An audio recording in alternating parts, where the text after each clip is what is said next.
What's up YouTube, it's Zap TCG here and welcome back to another TCG video on my channel. Today we're actually going to be talking about the top 10 best deck choices for NAIC, the last tournament of the 2024-2025 season, all the way over in New Orleans. So if you're going to that event, you're definitely going to be watching this video to have a little bit of a gander of what the meta will look like. If you guys are hyped for today's upload, let me know by rocking the hell out of the like button. It takes only 1 second of your time and it helps out the channel a ton. So this video we're going to be ranking them down from the 10th place all the way to the first place, and the first place will be the best choice for the tournament.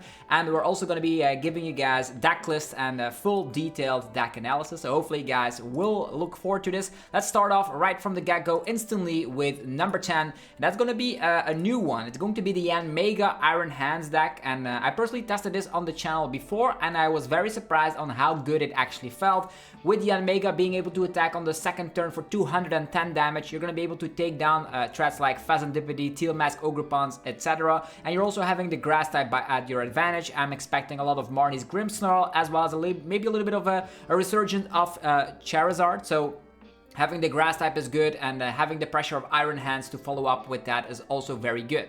I think it's one of the better choices here. That's why I put it on the number 10 slot. People were saying like, oh, maybe Eaton's Typhlosion is a better choice, maybe Rocket's Mewtwo, but they're all kind of wrong. I know the best deck coming from the Destined Rivals format is actually Marnie's Grimmsnarl, but this is a very good counter to that, and that's gonna mean if you're expecting a lot of Marnie's Grimmsnarl and maybe other archetypes as well, this could actually be quite an impressive deck to try out. This is on my number 10 slot. We have, of course, a draw engine in the form of Morty's Conviction. You can change that around if you are not a big fan of that, but this is currently a list that got first played out of a big tournament, so I'm not questioning it in the slightest. We have a lot of gusting capabilities, Boss's Orders, Prime Catcher, as well as Pokemon Catcher, and the thing you want to do is like gust afterwards. The cool thing is that if you have Iron Hands set up, you can maybe take 4 prize cards with that, and there's even a Dunsparce EX if you're up against an archetype playing a lot of EXs down. That's going to be fantastic. The Dunsparce is also a way you can protect yourself from some Iono situations. So very cool counter box deck here on the number 10 slot for me. Number 9 will be Archaludon, now coming back with the new tool card, actually the new item card, the Team Rocket's Venture Bomb. You slap it down, flip a coin. If heads, you put 2 damage counters on one of your opponent's Pokemon. If tails, you put 2 damage counters on your active Pokemon. We don't mind this in the slightest, as we do compact with stuff like the Monkey Dory, which can transfer over the damage from ourselves to the opponent, which is very good. You have a lot of healing capabilities. Think about Professor Turo scenario, Scoop Up Cyclone as well. So there's 2 copies of Squawkabilly in here, which are necessary to get those metal type energies in the discard pile. Also 2 copies of Carmine, so you can definitely go aggressive. The thing you want to be doing is get those metal energies in the discard pile, maybe attach of the turn going on to Monkey Dory, and the following turn you can actually start using Metal Defender. Archaludon EX absorbs metal type energies from the discard pile to it. And that's going to be quite impressive for sure, because the 220 damage output of the Archaludon in the past was not good enough, but now we do come back with the Team Rocket's Venture Bomb. Either you have some luck by your side, flip heads. If tails, you use the Monkey Dory to transfer over damage, but sometimes the Team Rocket's Venture Bombs could come in handy if you flip tails and you damage your own Archaludon. You can use the power of the Relicanth, the Memory Dive ability, to copy paste the Raging Hammer attack to get a one-hit KO out of nowhere when the opponent least expects it. So I think it's a very cool archetype, and I wonder how good it actually will perform over at NAIC. Number 8 will be the classic Joltik Box. This is a deck that doesn't change all too much, but we do get a couple of cards that are new. First of all, we have the Team Rocket's Watchtower, which should help your matchup up against Raging Bolt, which is very horrendous, definitely with their Slitherwing action and all that good stuff. With the help of Team Rocket's Watchtower, you can get their combination slowed down, so 2 copies of that in the list. Also could help to bump something like a Pokemon League Headquarters. There's also the Team Rocket's Petrel, which can get yourself any trainer card. That could also really help out to find the stadium that you want on the early couple of turns. Could also allow you just to get that a rescue board, or maybe you want the Prime Catcher. So it is an additional way. Like, we have Arven, but the Team Rocket's Petrel can also find stadiums, which is definitely going to be easy for you to, of course, get some combinations going. We have the Genesect to shut down A-Spec cards, which is very useful. So if you're able to shut down A-Spec cards, if you're able to have down the Team Rocket's Watchtower, you should patch your difficult matchup quite easily. You have the typing advantage up against Marnie's Grimmsnarl, which is very good. You have the Iron Leaves, which can pack a punch. You have the Galvantula, which can pack a punch. You even have the Vitality Band in the list to help up against Gardevoir. So this deck now is patching up all its weaknesses. You have the Lily's Clefairy up against stuff like Dragapult EX as well. So yeah, try it out. Joltik Box is still a very good choice because its typing of having grass in the deck is now better than ever before.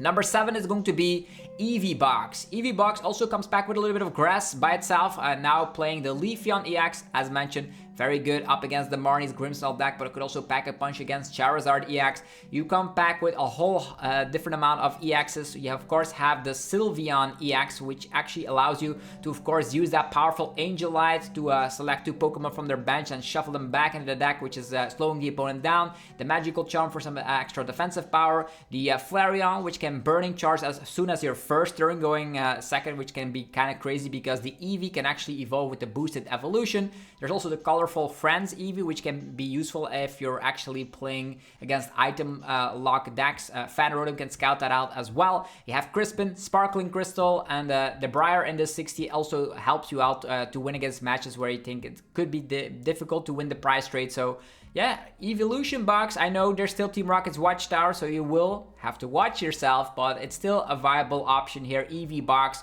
if you're able to, of course, if the opponent doesn't have a turn 1 or turn 2 Watchtower, or maybe they're not even playing it, this can still be one of the strongest decks you could go for with a lot of options by your side.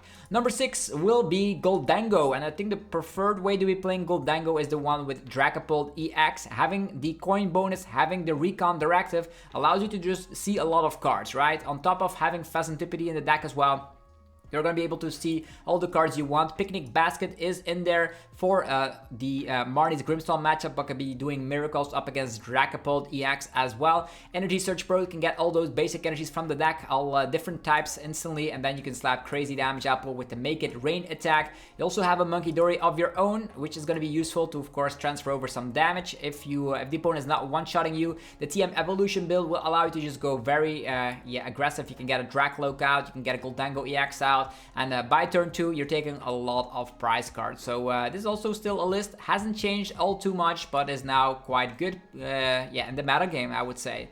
Number 5 will be Dragapult EX with Charizard. This did really well over in the Japanese Champions League, so it deserves its spot right here. So this 60 actually can use either Charizard or Dragapult EX depending on the matchup. You can also use both, because if you evolve into Charizard, you can also accelerate energies to any Pokemon you want.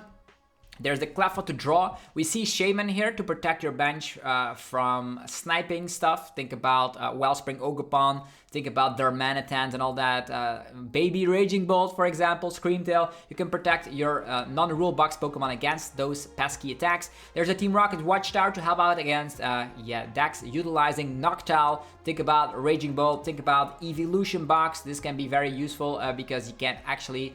if you're able to slap that down in combination with an Iono, you can just run away with games. Briar, also very powerful in a 60 like this because you can take additional prize cards. And with the help of Charizard and Dragapult EX by your side, you can run over a lot of opponents. There's Luminous Energy, which not only is useful to power up the Phantom Dive, but could work with Adrenabrain as well. You have Defiance Band to stop some more damage with your Charizard, and a lot of counter catches, so you do plan to fall behind. You go with Itchy Pollen or Grasping Draw depending on your hand, and if you do fall behind a little bit, you can go for that Slam that Iono down and go crazy with your Charizard or Dragapult EX. Number 4 is going to be Gardevoir EX. People were saying Gardevoir EX was not good after rotation, and then suddenly it won over like 6 or 7 regionals, so Gardevoir is still great. It was the best deck, in my opinion, in the Journey Together format, but now with Destined Rivals, having of course a new Darkness type top tier attacker, this actually is not the best deck in the format anymore. It is still powerful though, so a strong tier A deck, and now comes back with Shaman. So matchups that were very sketchy at first, think about Zoroark, think about Terra Box, those get patched up instantly with that Shaman. You can block damage done to your non-rule box Pokemon, so all the decks that want to snipe, Baby Raging Bolt knocking out your Curlios, that's kind of annoying. Well, now you can patch that up with the Shaman, so that can be very, very interesting. You also have access to the secret box, which can actually get yourself a lot of stuff from Artisan, TM Evolution, all the good stuff. So it's a very consistent Gardevoir 60, and with the help of TM Evo, you need less rare candy. You will already have your Curlios up and ready to go, and you typically will be faster than people give Gardevoir credit for. So 3 Arven in there, 4 Research and 4 Iono is going to be quite consistent. A consistent Guardian list can still do well. Then the top 3 will be number 3. Raging Bolt. Raging Bolt is one of those decks that never goes away, sees a high amount of meta share, and people are always giving it the short end of the stick here, but I think Raging Bolt is well greatly positioned currently. You now have access to your Iron Leaves, which is better than ever before with Marnie's Grimmsnarl in the format. So as soon as you get some grass energies in play, the Iron Leaves can clean up quite easily. Iron Leaves is also going to be kind of a patch if your people are using the Maractus with the corner to stall you out.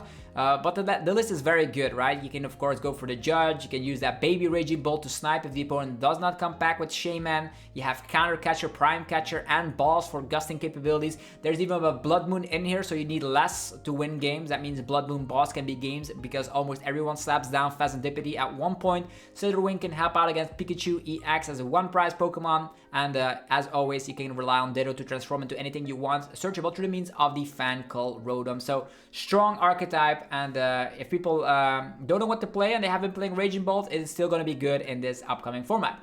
Then number 2 is going to be straight Dragapult. This deck is a monstrosity in one deck, because you could say all these different kind of Pokemon, but they're working together, and it could become one, I don't know if it's going to be winning a tournament, but it's going to be going far in the tournament, and that's what's important. You now gain access to the Shaman again, protecting your non-rule box Pokemon, as mentioned, Baby Raging Bolt, Scream Tails and all that, sniping your Dracloaks with the energy, quite annoying, will be less prevalent here, because you can now get your defensive power up with Shadow Up Shaman. You have the Genesect to protect from A-Spec cards. If you have a tool card equipped, you have the Blood Moon for the late game, and you just go with the flow. Interestingly, you want to go second, you want to go for that Itchy Pollen, shut down the opponent from any item cards, set up some Dracloaks, and then as soon as you're ready to go, you can slap down that Unfair Stamp and go crazy with Phantom Dives. You can transfer damage around with Monkey Dory and clean up with the Blood Moon. So the deck is still very, very impressive, and nobody is actually playing Enhanced Hammer or anything, so Luminous Energy is the correct choice here. So try out Dragapult. You now have patching up weaknesses that go for sniping capabilities, so the Shaman patches that up, and this deck is very solid, has like 50-50s all across the board, but if you're a very good player, this deck will bring you far at the North American Internationals.